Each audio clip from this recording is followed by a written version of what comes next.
今日、授業中にチョークを落とした。折れたチョークは元には戻らない。日に日に動かなくなっていく体。そのうち自分のものではなくなる時が来る。私は何も望まない。悲願は毒なのだから。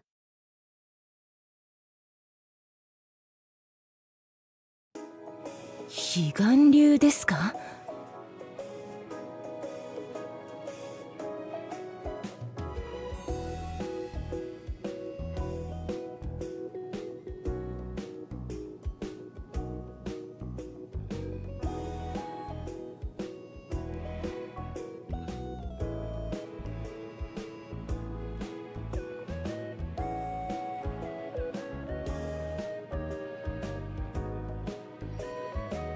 面白そうね。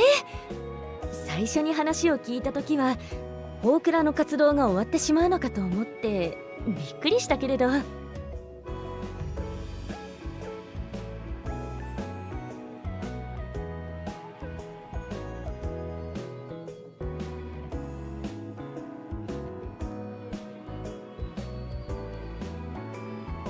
特別授業の時だけ席替えするみたいな感じ？そうね。私もこの機会にみんなと勉強したいって思います。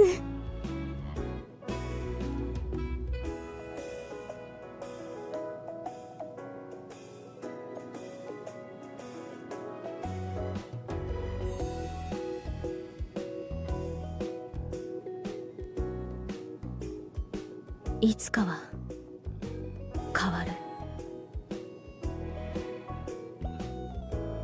うちなんて変わりたくても変われなくて困ってばっかだけど。望むものほどというわけか。でももしかしたら変わらないものもどこかにあるのかもしれないね。変わらないもの、そんなのあるのかしら。探してみるかい？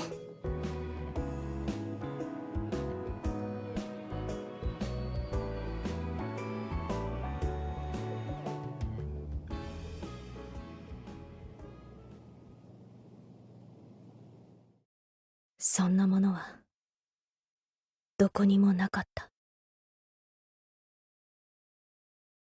これは先生と私のささやかな変化のお話。最初の変化があったのは雪解けが始まった頃。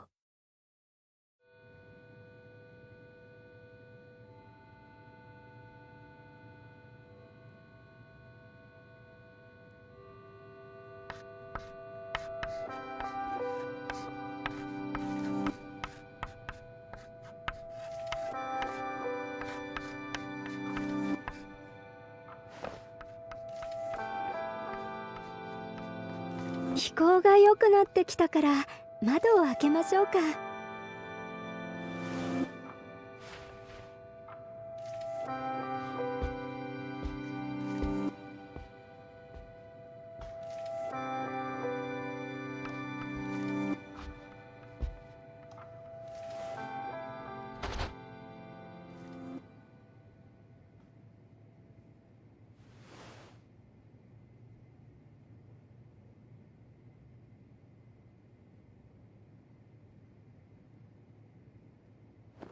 先生、どうかされましたか？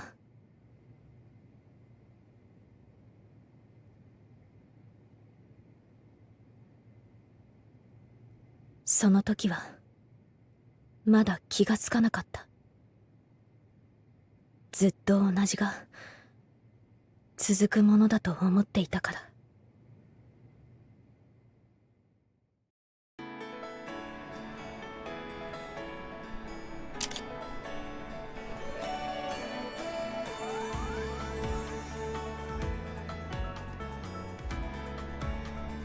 フォトグラファーに挑戦って言われても何撮ればいいかわかんないんだけど。とりあえず綺麗そうなものを撮ってみればいいのかな。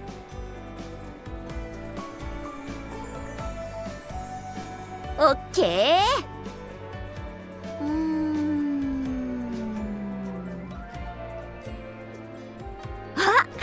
あの看板が一瞬光るのとかいい感じじゃん。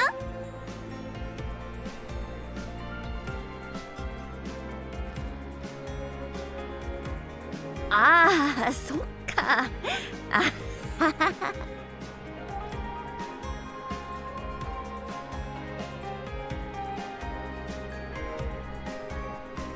テーマか。うちも考えてみようと思ったんだけど、よくわかんなくてさ。まずは綺麗だって思ったのを撮影してみる。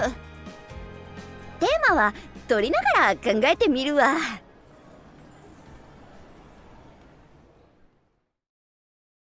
ずっと同じが続くものだと思っていた。それは形も。お疲れ様。伸びのある綺麗な歌声だったよ。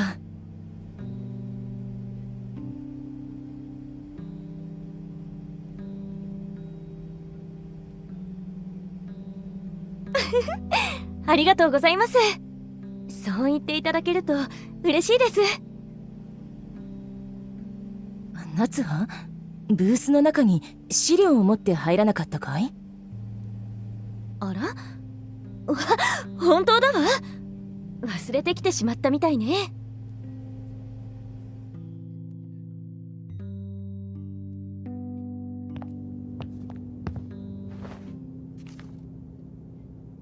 さあ帰ろうか。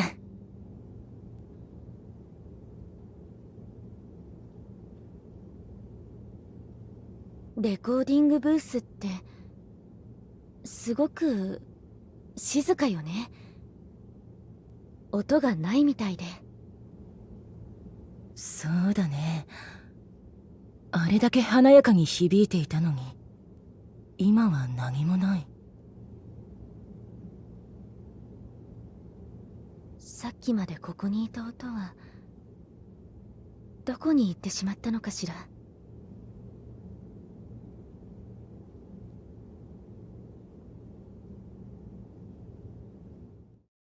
形も音も、そう、いつかは。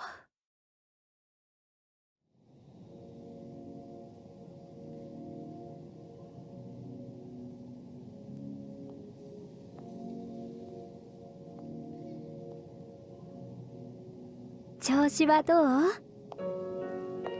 千雪さん、はい、とても楽しんでいます。千雪さんと同じ現場ですし、本も素敵で。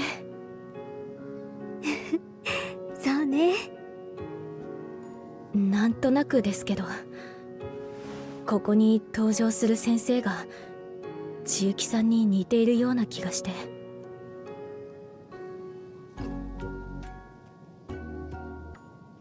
少し悲しいお話ですけど。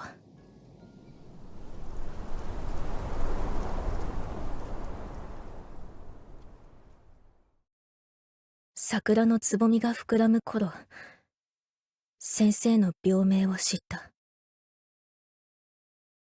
少しずつ体が衰え、最後には動くことすら難しくなってしまう病気だ。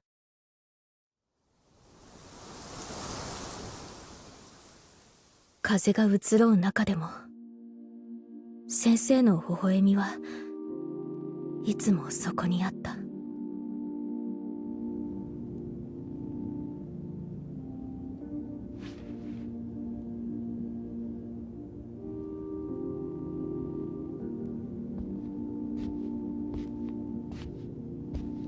桜がもう咲くみたいですね。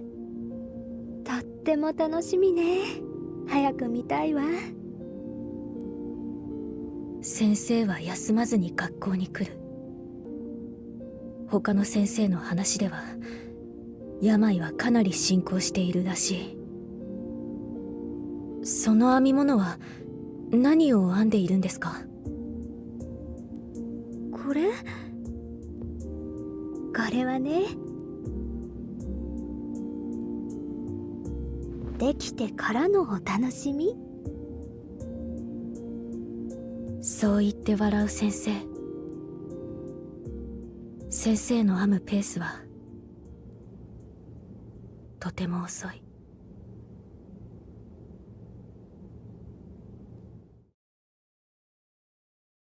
千雪さん、大丈夫ですか？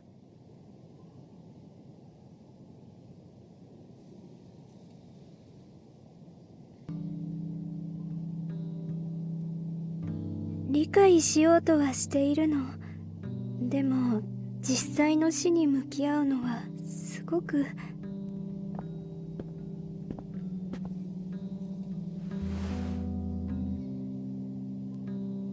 いえ、こちらこそ素敵な役をありがとうございます。とても魅力がある人物で。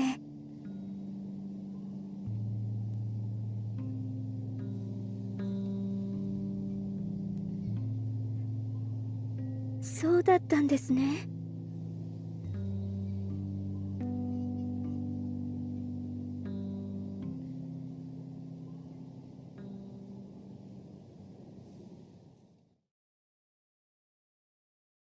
花が散り、桜の木が桃色から力強い緑色に変わるにつれ、先生の体もまた少しずつ変わっていった。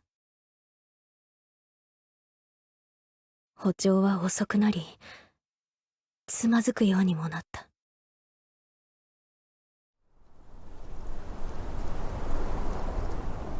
季節は少しずつ変わっていく。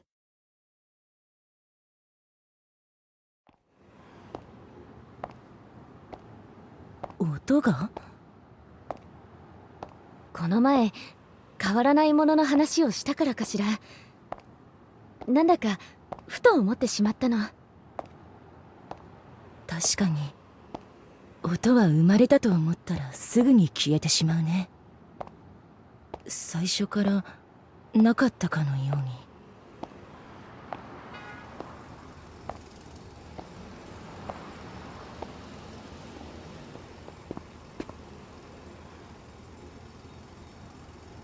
決してそこにとどまってはいられない。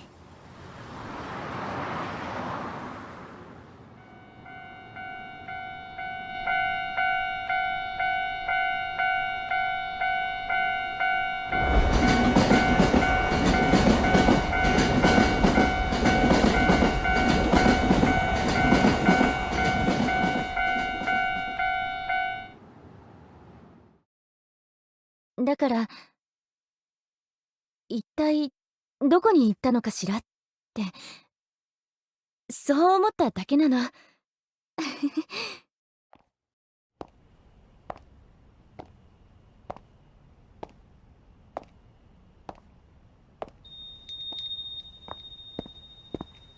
風鈴だ。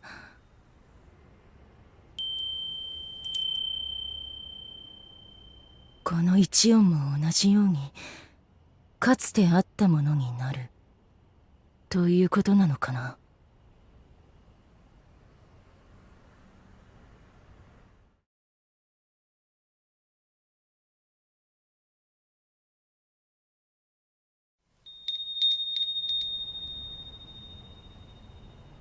かつてあったものは一瞬の音で少しだけ寂しいような気がするわね。せっかく精一杯の力で音を出してもすぐ消えて、あとは風になってどこかに消えてしまう。どんなものも消えてなくなるだけなのかしら。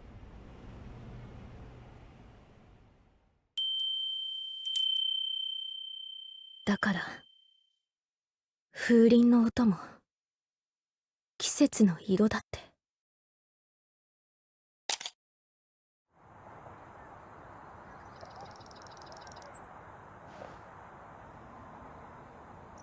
なんだか撮ってるうちに楽しくなってきちゃってさ、とりあえず何でもやっちゃえみたいな。水たまりに落ちて濡れたプロデューサーの足跡。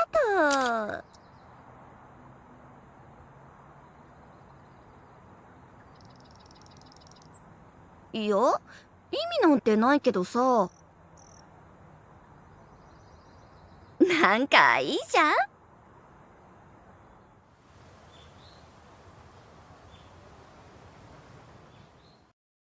今日は先生がチョークを落とした。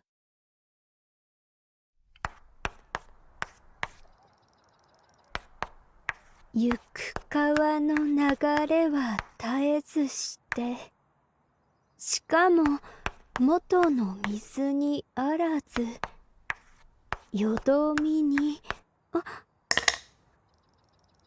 ごめんなさい。続けますね。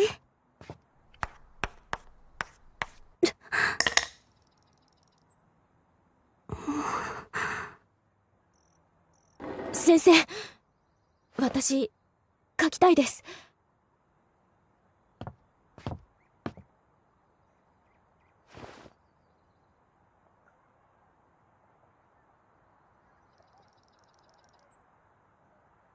折れたチョークを拾おうとする先生の指先は震えていた。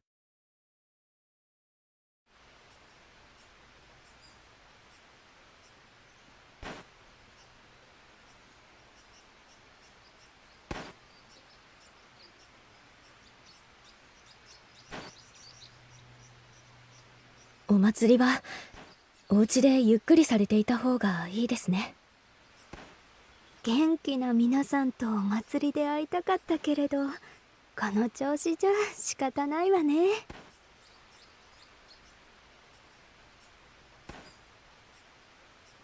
私、お祭りで風鈴を買って先生にお届けします。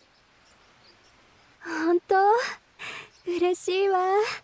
綺麗な音、早く聞きたいわね。先生もお祭りの気分を味わえますね。ありがとう。どうかしましたか？そこに可愛い顔を出しているの。彼岸花の花芽？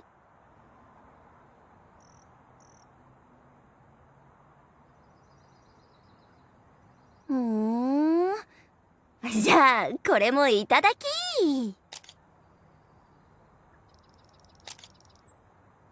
そこがまた良くない？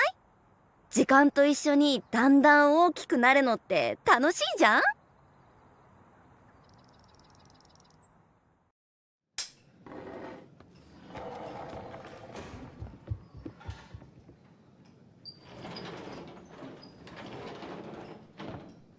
少し休みませんか？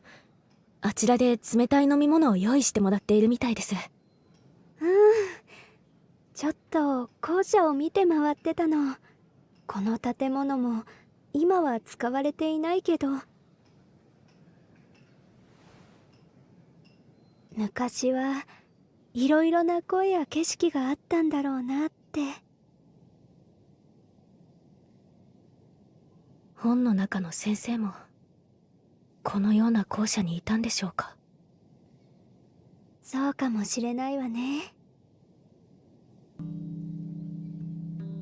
とても落ち着いていて強い先生だったんですね。体が動かなくなっていくのに全てを受け入れているようで、私だったら変わっていくことが怖くなると思います。周りのみんなと離れるのも。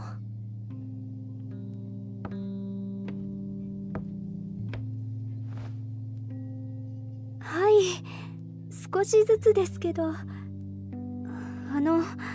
本当に私が満たしてしまっても。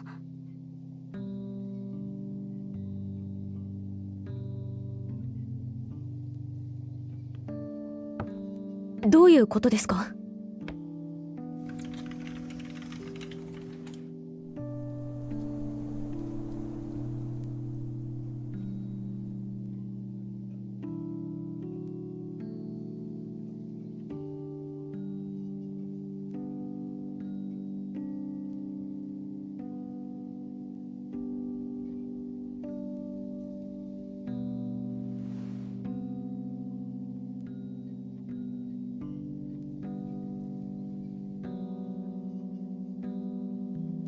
演じてみて。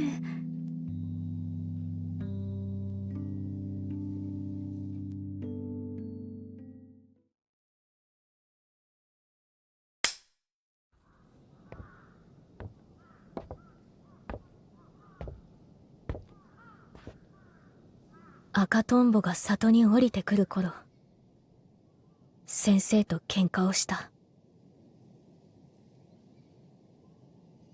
先生が何を考えているのか、私にはわからない。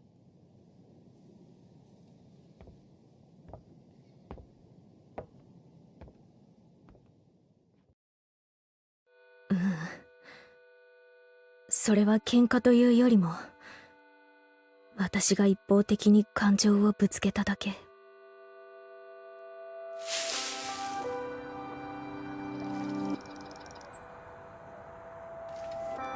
病院はいつでも行けるから。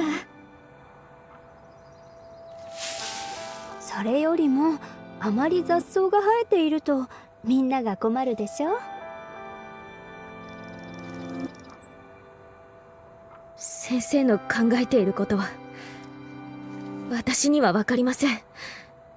もっと自分の体を大切にしてください。先生がみんな困ると思います。自分勝手でごめんなさいね。でも今はこうしていたいの。私はいなくなってほしくない。先生はどうして怖くないんですか？何かを悲願して思い悩むのは体に毒が回っているように苦しい。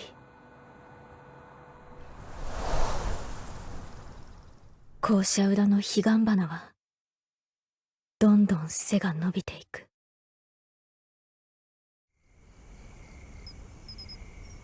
確かに少しだけ無力で無意味な気もするね。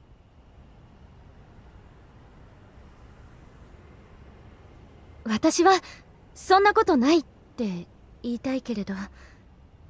君にも意味はあるよと。一つの音のことなんて誰も気に留めないかもしれないけれど、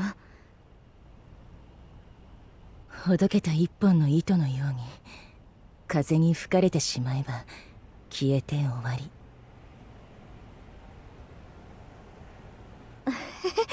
ごめんなさい、こんな話をするなんて。レコーディングで力を出し切って空っぽになったせいかしら。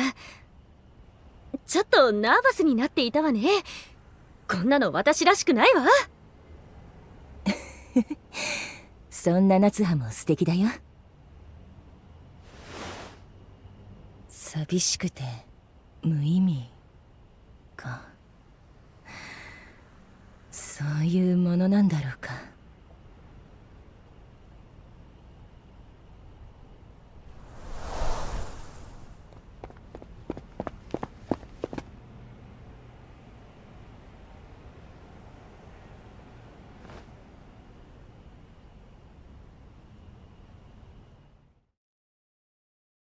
最後はなんともあっけなかった。先生、無理しないで。もう手が。続きはあなたが編んで。何を編めばいいのかわからないよ。そうね。だって何を作っているかは出来上がってからのお楽しみ。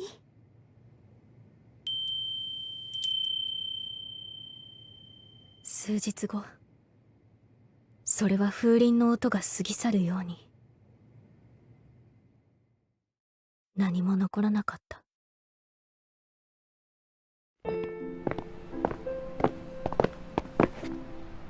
でもだいぶ撮ったし、そろそろこんなもんでいいっしょ。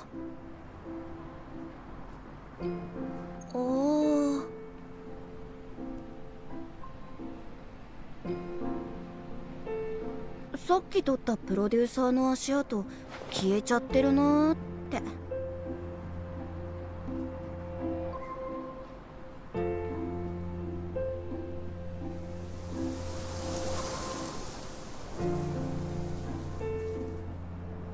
プロデューサー、うち写真のテーマ分かったかも。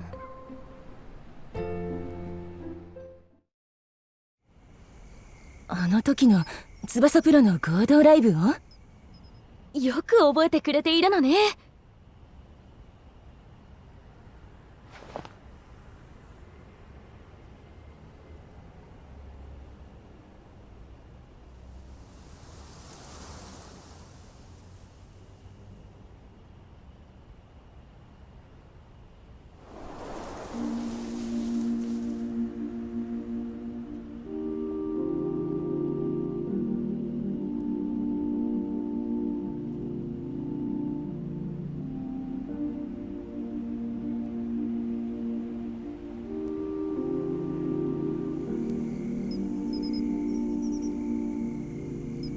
もちろんだよ、喜んで。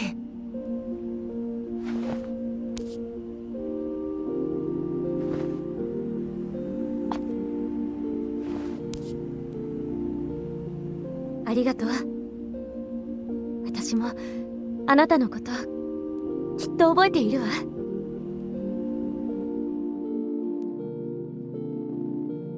先生、その編み物は何を編んでいるんですか？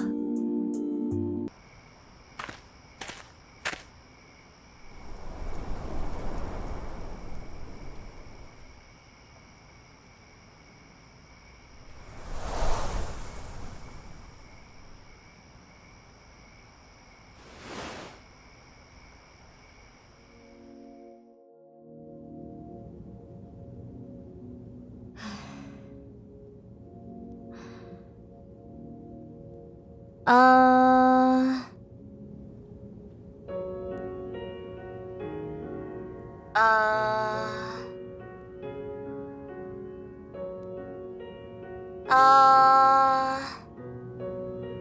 ああ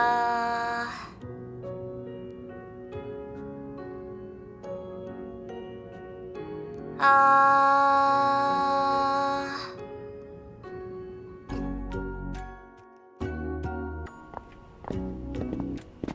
今日もとても素敵な歌声だった。聞き惚れてしまったよ。大げさだけど嬉しいわ。ありがとう。大げさじゃないよ。通り過ぎていく音の一つ一つが笑っているようだった。それは綺麗に消えてくれたかしら？いや、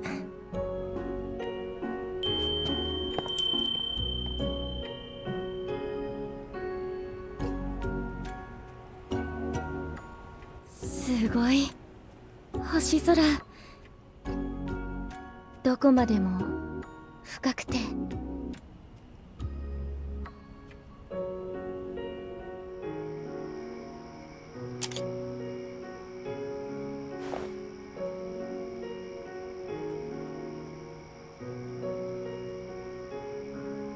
ああ、うち撮った写真を一通り見てみて思ったんだけどさ、なんとなくイケてると思って撮ってたんだけど、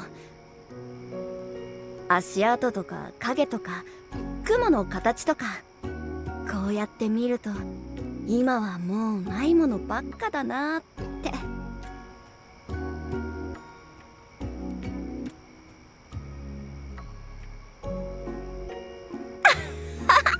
今のうちプロのフォトグラファーっぽくない？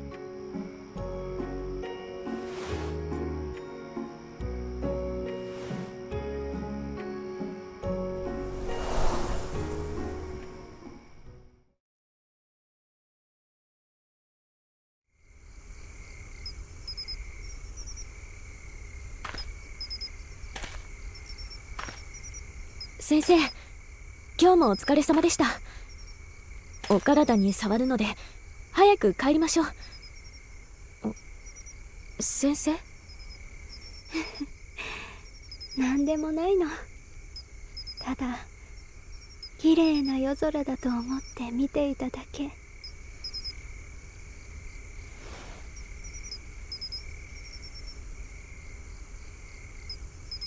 そうですね。ずっと見ていられるわ。吸い込まれていくみたい。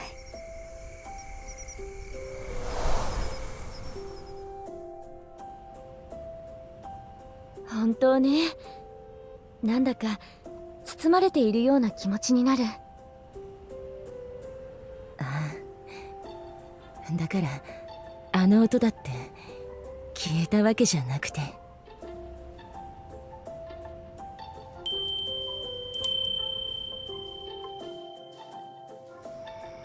うん、今はもう見えなくてもさ。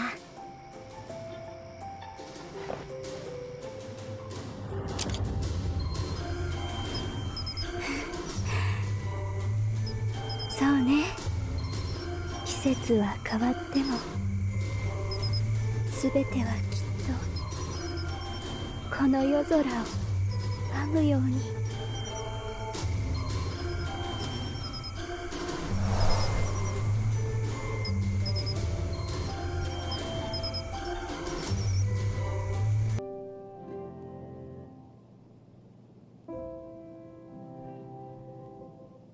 私は問題ありません。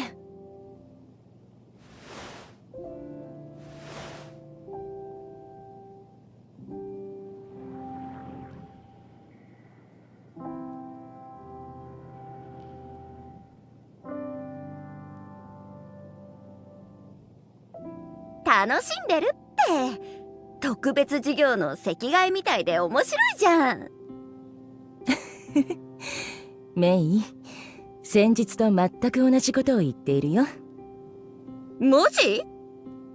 もしかしてうちだけ変われてない？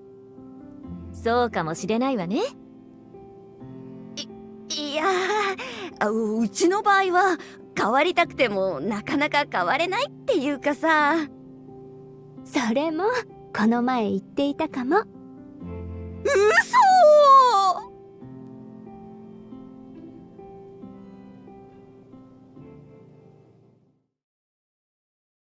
変わらないものは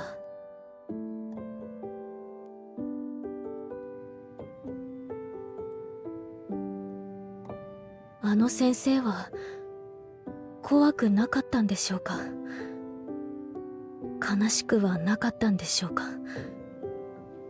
変わってしまうことが最後の時まで穏やかだったように見えたので。そうね。でも私この編み物を最初に見た時に思ったの。もしかしたら彼女は本当は誰よりも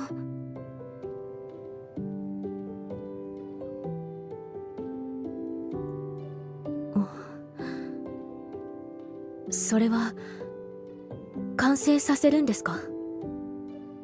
ううん、完成させるよりもただ編むこと、そうしていたかったのかなって。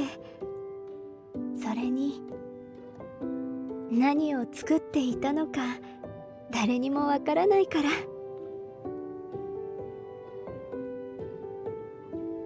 そうですね。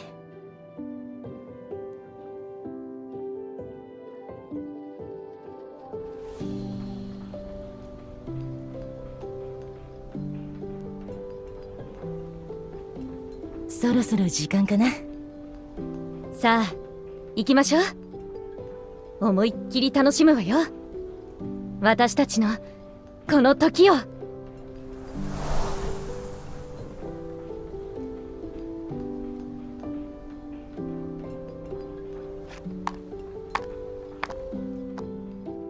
変わらないものは見つけられなかったけど、私たちがいたこの時は、この一瞬は